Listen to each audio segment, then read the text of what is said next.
In part 1 I showed how unhealthy energies are emitted from underground streams and geological faults and form black spirals, which may be connected with many forms of ill health. These spirals, one seen here in black formed above a crossing underground fissure, attract many other unhealthy waves, or black streams, from various sources, like ley lines, corridors of energy from standing stones and circles for instance. This is just one wave of thousands from this tiny standing stone, the Bacane on top of a burial mound in Glen Lyon, Perthshire. Picking up the energy from a geological fault beneath, it transmutes and transmits energy as a stream of initially healthy waves through the nearby castle belonging to Finn Mac Coomhill, the legendary giant of Scotland, chief of the Fiann, the host of Highland chivalry, who kept the peace in Scotland during the Iron Age. It is said that Finn tethered his mighty deer hunting dogs here, one Bran, with its yellow paws, coat as black as night, and gold collar and chain. Around a peat fire at night the wise men would tell tales of old, of renown. 12 castles had the Finn in the crooked glint of the stones.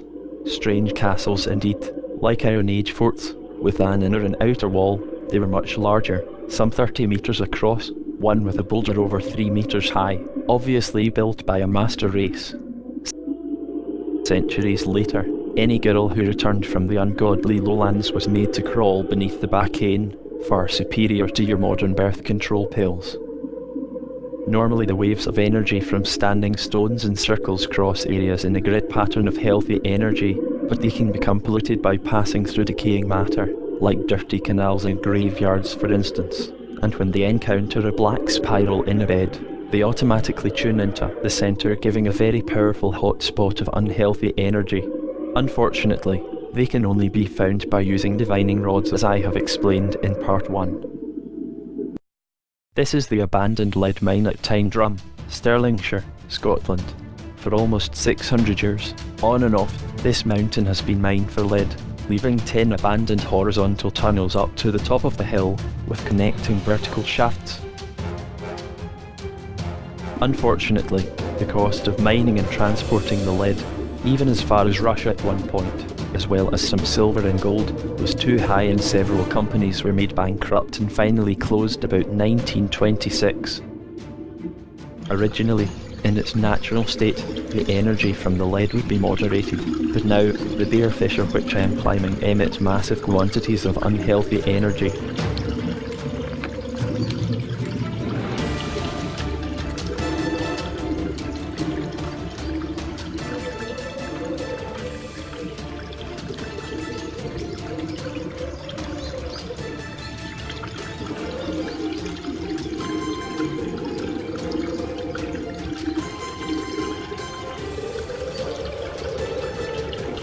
So too do the horizontal shafts, like this one a short distance from the summit of the hill, Shron-nan-Colin, Gaelic for the peak of the young cow.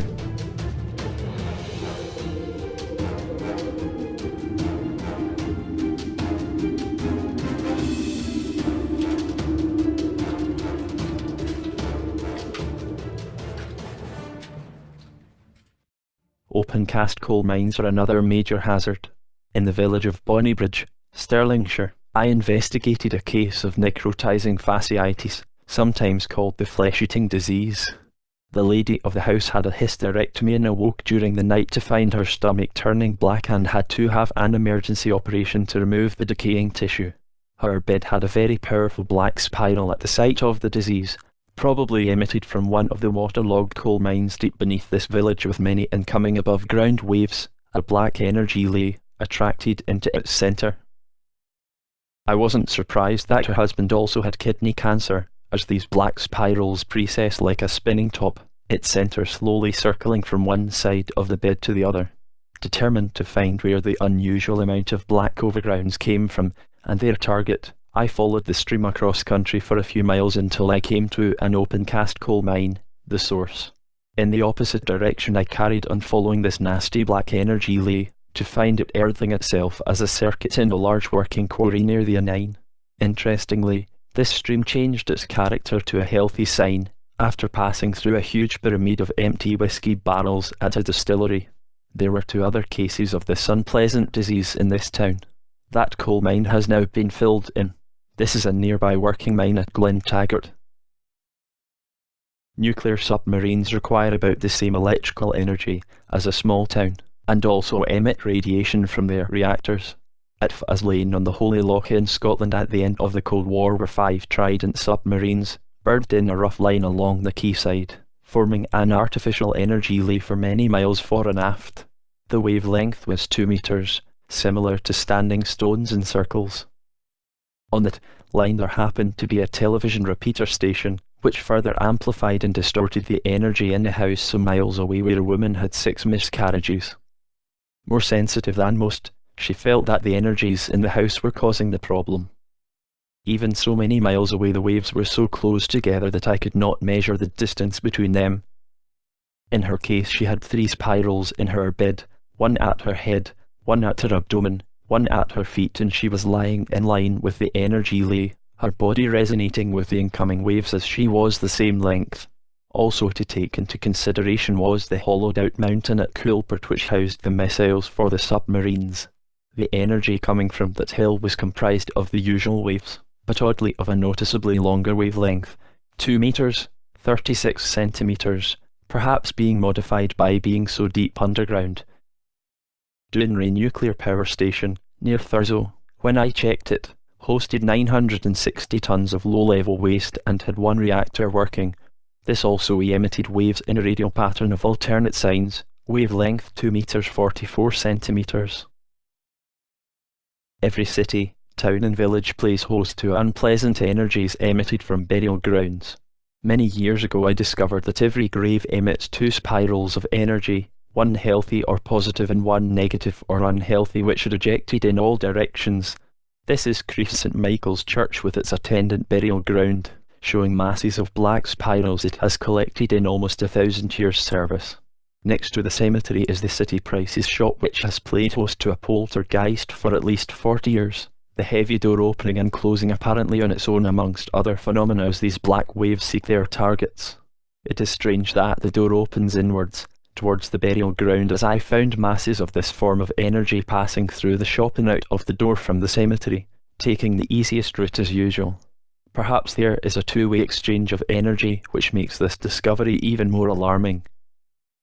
Even to me, after many decades of following various types of earth energies unknown to science, this was beginning to be extremely strange, but, as always, I followed a few of these energy lines to their target, this time the Tibertraic well, now covered over.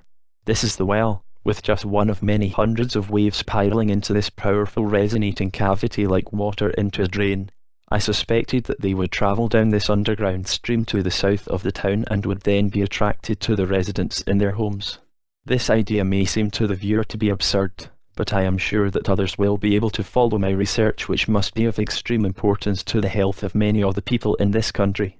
If I am correct, then it is little wonder that our ancestors spent so much effort in constructing the energy ley system with its many thousands of standing stones in circles planet-wide. It was many years later that a friend told me that she thought she was being attacked by some evil force. I found a wave of energy attached to her and followed it out of her house and back along the street.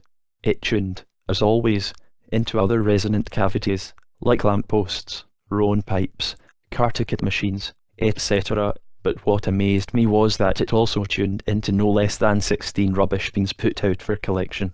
The unhealthy effects of this type of energy can only be amplified by their attraction, in this case to decaying rubbish on its way to its victims. I am tempted to call these energies spirit lines, despite our culture denying their existence, but whatever they are called, they are definitely attracted to the living. I followed the wave attached to her back for several hundred yards, eventually arriving at one particular grave in St Michael's burial ground. Every house on the route had a similar wave entering it. I have little doubt that practically every person in the town has such a vampire attachment. My friend, a gifted medium, visualized the burial ground and eliminated most of the black waves it emitted, leaving, oddly, just a few at the periphery. Note that they all stay at a certain distance from the walls of the cemetery and the church, even at the protruding church door. Unfortunately, they returned after a few days, but our ancestors had their own methods of eliminating these.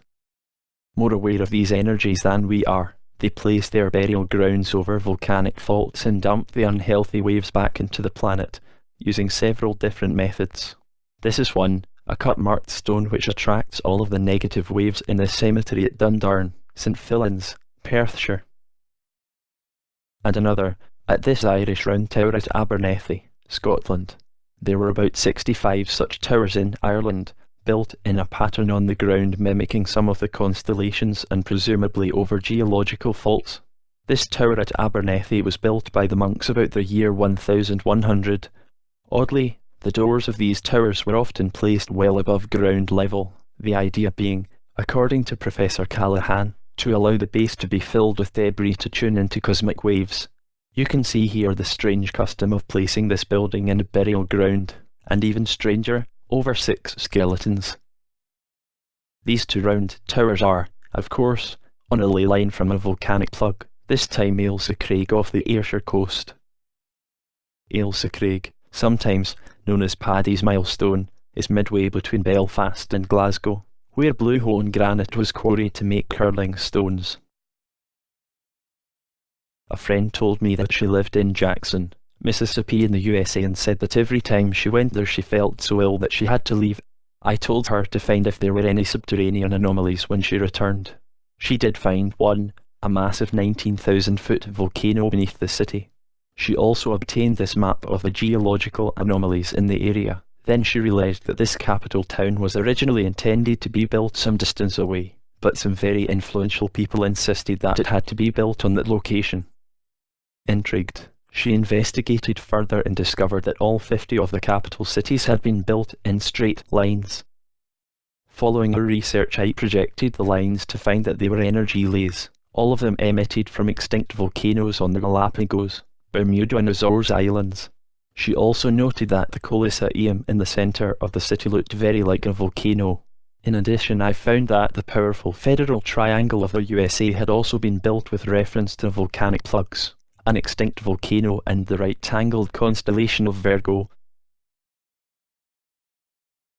The extinct volcanoes of Jackson, Bermuda and the Galapagos make a neat right-angled triangle so beloved of some ancient societies. There is one theory that the planet, like the fauna and flora upon it, have developed into neat patterns incorporating fractals, pi and phi ratios defined by a geometric construction. Here you can see that the distance between the Jackson and Galapagos volcanoes are 3,065 kilometers apart. That is the number of days in the year multiplied by 10, a curious coincidence, perhaps. I hope that this presentation, strange as it is, will encourage you to realise that these energies do exist, our ancestors were able to eliminate them, and that we humans are electromagnetic creatures, and, like magnets, attract many different types of waves into our bodies, especially when we are ill, from graveyard attachments to geological faults, open cast and flooded coal mines, to electric transformers, radar and cell phone towers. We are under increasing stress as our culture progresses in its marvellous but unbalanced evolution. The ability to use divining rods as a doorway to understanding unknown energies. Science does not yet understand everything. These are my 2 books on the subject.